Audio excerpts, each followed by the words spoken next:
Okay, what we have here is the Westland 7.6 mid-size camper, made in Canada, 7 foot 6 inches at the base that goes in the truck. So it fits a standard pickup bed. It weighs about 1,000 pounds. It's designed for a standard pickup, smaller or standard size. We had it on our little 4-cylinder Nissan. It works just fine. It's not a big load for the truck. The truck doesn't really notice it, shrugs it off.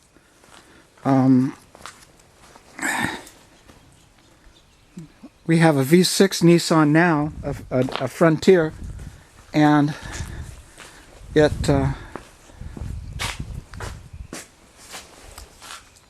bothers the truck a lot less than it bothers me. It's you know that you're carrying a camper because it's 7 foot some wide, but the truck handles and brakes, and it doesn't really notice this till bad, but you notice it as a driver because you got this big fat thing on the back of your truck. It's like carrying a whale, and it bothers you a lot more than it bothers the truck. So let me open it up. We'll go inside. Okay, we've opened it up. You have a nice screen door here. Keep the bugs out. We had a little platform, a little bustle that fits in the back of the receiver hitch of the truck. This makes a nice step to get into the camper. Your tailgate down comes right to here. So a standard 6-foot bed with the tailgate down. It's a perfect fit. Like I said, it's 1,000 pounds if I can get this.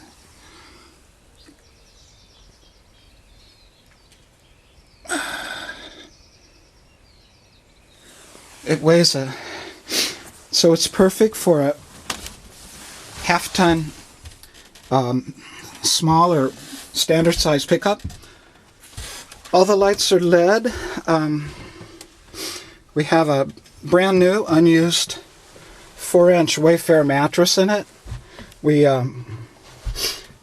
moved we had a queen in here. It didn't fit very well, so we replaced it. The queen is now being used in the house. It was thicker, like 6 or 7 inches. The prior owner put teak in here. Made a big deal of that. I can explain that later. I think I know why he did it. All the lights are LED. This is your escape hatch,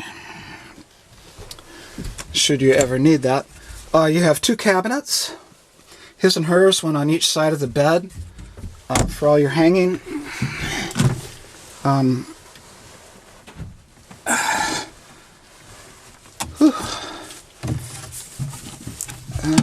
Okay. You have a standard refrigerator. This runs on AC, DC, or LP gas. It works very well. The DC is mostly for when you're on the road to keep it cool. It won't necessarily recool it.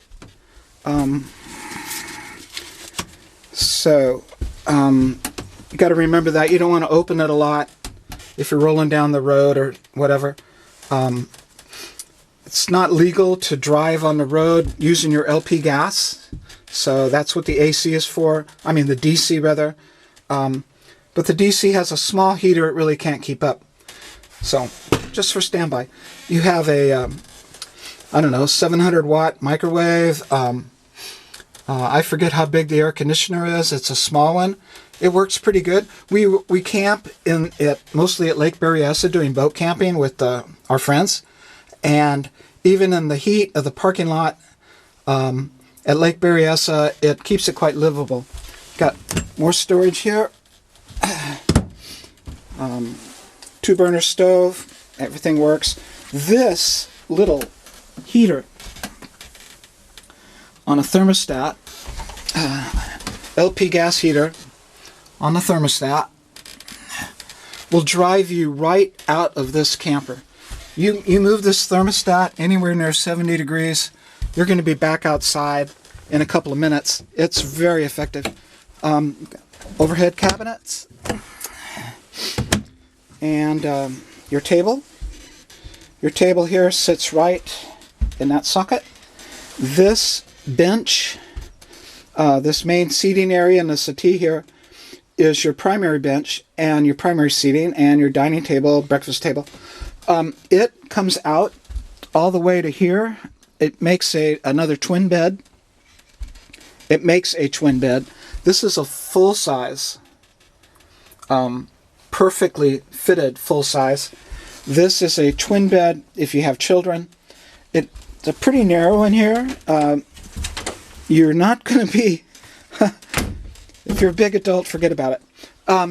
This is a cover that's been unused. It's not even been out of the box ever that I know of. It was also from the prior owner. He stored it outside. He didn't have a carport like we had here. So that's what he used to weatherproof it. It doesn't leak. I really can't emphasize that. I fit this thing with my pressure washer from all angles, including standing on a ladder.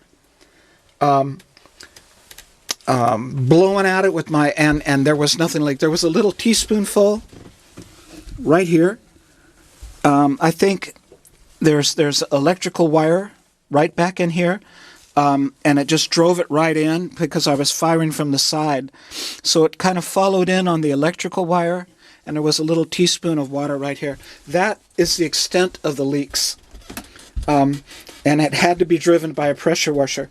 So what do you have? You have your heater here, your water pump control. This is the AC/DC panel.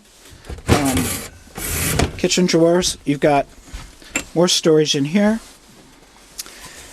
And down below, your water tank is right here under the step. And this guy down here is a carbon monoxide sensor to protect you and your kids. Okay, and it has a built-in toilet. This is not a porta potty. It's a standard RV toilet with a holding tank underneath, and much preferred. If you've ever had a boat or anything, you know exactly how much fun it is to play with the porta potty. No thank you. So this is your primary linen storage. You have a bi-directional fan, one directional fan here. This is for the water closet. This is a bi-directional fan in the kitchen, and blow in or blow out. This also has a rotary vent.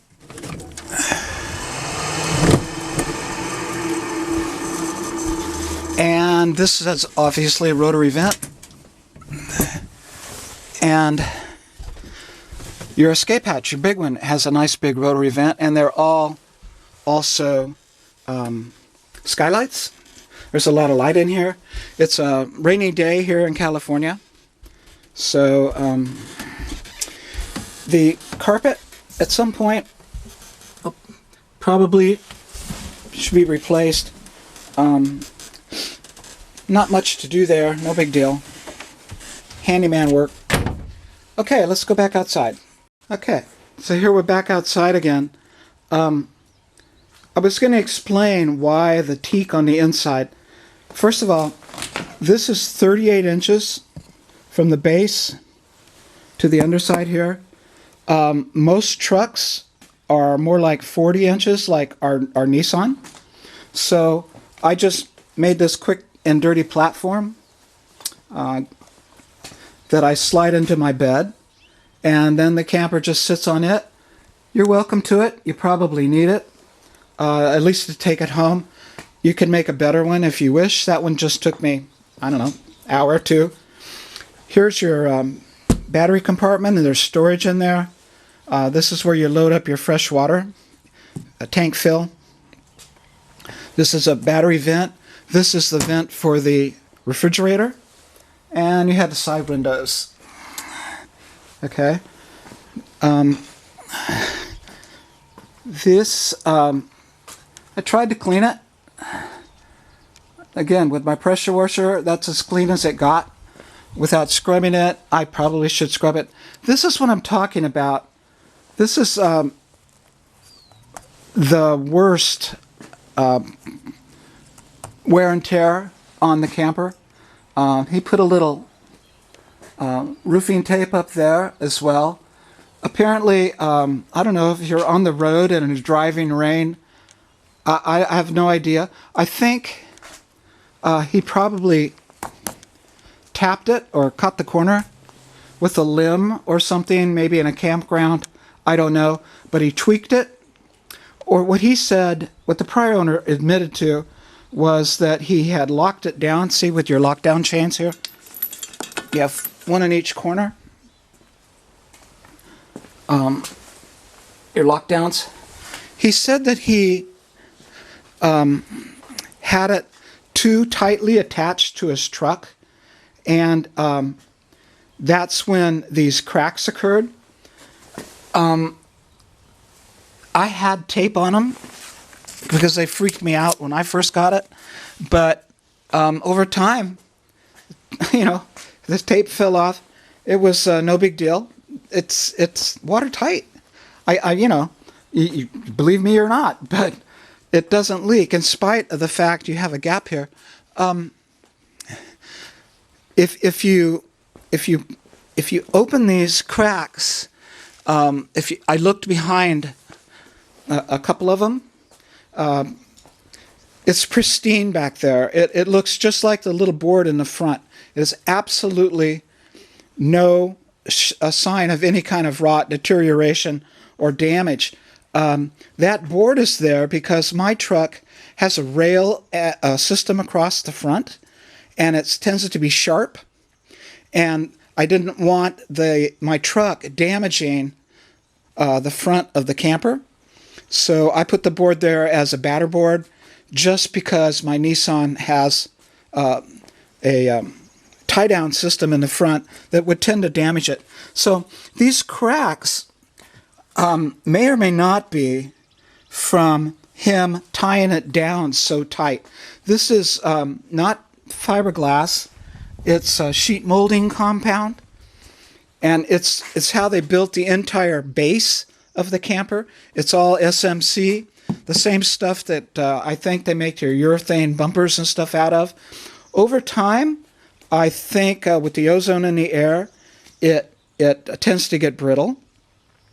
And of course, if it's brittle and it's perfectly fitted, there's no room, there's no tolerance for any motion or flexibility.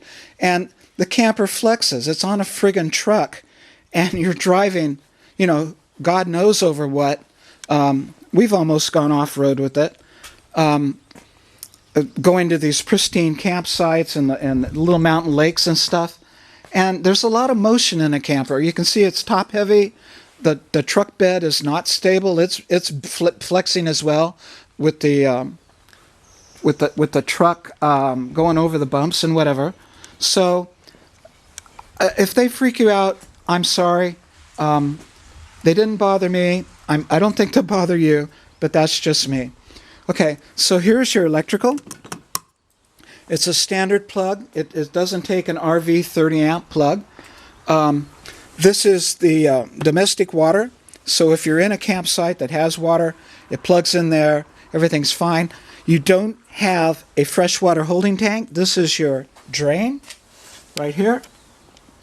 You can see it. We put a pail under there. We carry a 5-gallon bucket so that when we wash the dishes and whatever, it just goes into the bucket, and then we dump the bucket in the campground. This is the heater. This is your outdoor shower. There's a little shower head in there. I'm not sure exactly the logic of that. Maybe if you weren't in a pristine mountain campground and the water was warmer, like at the beach or in Utah, you might be able to take an outdoor shower with the water, but not here and not in Northern California. It is just too cold. It does not have a water heater. It has a space heater, and there's room for a water heater right back behind here for a little tankless unit. It might be nice. They're about 500 some bucks. You can put one in if you wish. I didn't like the weight. This is just a kind of your wastewater drain fits in there. This is the propane. Like I said, this is a Canadian camper, so they expect you to use a lot of propane. It's cold up there. This thing is very well insulated. That's one of the reasons the little space heater works so well. This thing was built in Canada. It's well insulated. It's pretty airtight if you want it to be. It's certainly watertight, and it shouldn't give any trouble. It's traveled a little bit. I'm not sure how far and where it's been, but it's obviously traveled a little bit. And well, I hope you're interested. It's been great for us. Everything works. Nothing's broken. Water stays out. Air stays in. I think it'd be a good addition if you're adventurous and want to go on the road. Thank you.